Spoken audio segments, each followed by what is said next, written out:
اهلا وسهلا بكم اخواننا المتتبعين المنابر الاعلاميه الحره الجاده. بالطبع اخواني اخواتي غادي نحكيو الاخوان على حسب ما وقع الان بمنطقه سيدي البرنوسي، بالضبط على مستوى شارع ابي ذر الغفاري. وكاله بنكيه اليوم تعرضت للتخريب. البعض من يقول أن سرقة، ولكن لا يمكن أن تكون سرقة في واضحة النهار. ولكن على حسب المعلومات ديالنا اللي توصلنا لها، هناك شخص فاقد الوعي ديالو مسطي، كان سبق له أننا نعس في السبيطار في الصحراء حوالي 6 أشهر، كان في العلاج. جل كازابلانكا الدار البيضاء يجوب في الشارع عادي، وإذا به اليوم لقى أو لا عنده شي ورقة كيشي عنده، دخل هذا البنكة كما كتشوفوا وطلب منهم باش يعطيوه واحد المبلغ مالي. لا يمكن، لا يمكن. قالوا لي ما غاديش يمكن لنا نعطيوك. خرج عاود رجع كذلك طلب منهم مبلغ مالي، قال لي ما نعطيوكش. وإذا به خرج للشارع، هز هاد الحاجات كما كتشوفوا. تم تخريب هذه الوكالة البنكية اللي كتوجه على مستوى شارع أبي ذر الغفاري.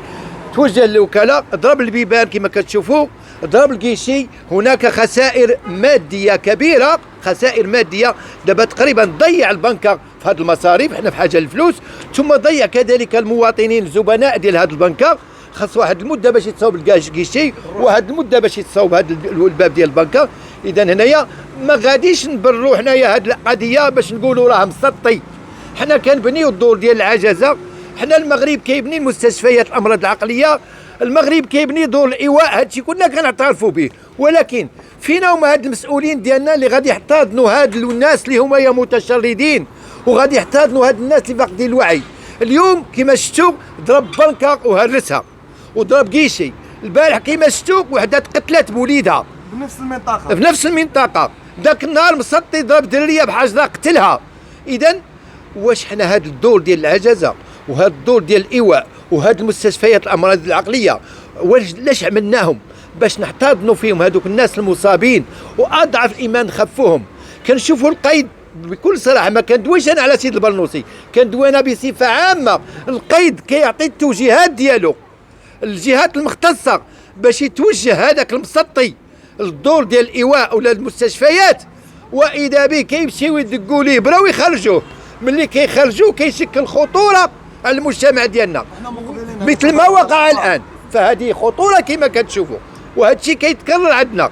بالامس القريب كلكم سمعتوا ان واحد قتل في بن حمد، رجعناها انه هو مسطي.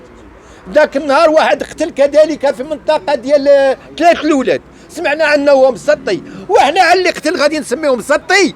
اذا لا كنا نقولوا هذه القضيه انه مسطي، نشدوا هذه المستشفيات ديالنا ونشدوا هذا الدور ديال الايواء ونقولوا راه ما عندناش، ونتعاملوا حنا مع ذاك المسطي بطريقتنا حنا. اذا حنايا الا كنا كنقولوا هذا اللي ضرب وقتل المسطي، خاصنا نحاكموا الدوله، خاصنا نهزوا نحاكموا الدوله اللي دايره الديور دايره دور العجزه ودايره الايواء ودايره المستشفيات الامراض. خاصنا حنا نحاكموها. غنقول لهم هاد المستشفيات اللي داير الامراض العقليه اش كيدير هذا في الشارع اللي كتخسر عليها الملايير وكيتخلصوا منها موظفين ديال الدوله، كيتخلصوا بثمن باهظ وما كاينش اصابات. كاين غير هو مسطي دخل قال لهم تعطيوني فلوس، ما يمكنش غادي يعطيو فلوس. عطاهم ورقه ديال كيشي ولا شنو هي لقاها ولا العلمه ديال من، قالوا لي ما يمكنش نعطيك. خرج جاب حاجه تهرس.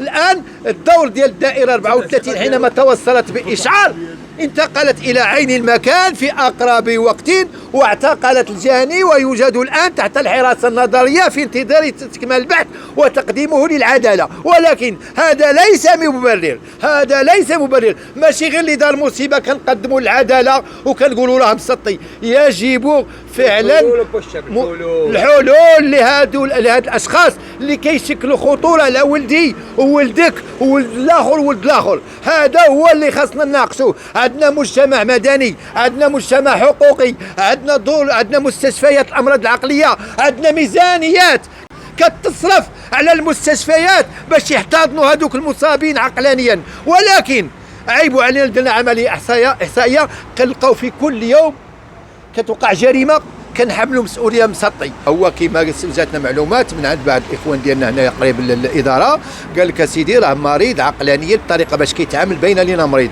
وحنا تعاملنا معه قال لك مزيان باش نتفاداوه. ولكن قدر الله ما قدر، حنا تفاديناه. ولكن اصطدم مع البنكه اللي هرس كما شفتوا البيبان وهرس له كيشي اوتوماتيك ديالنا.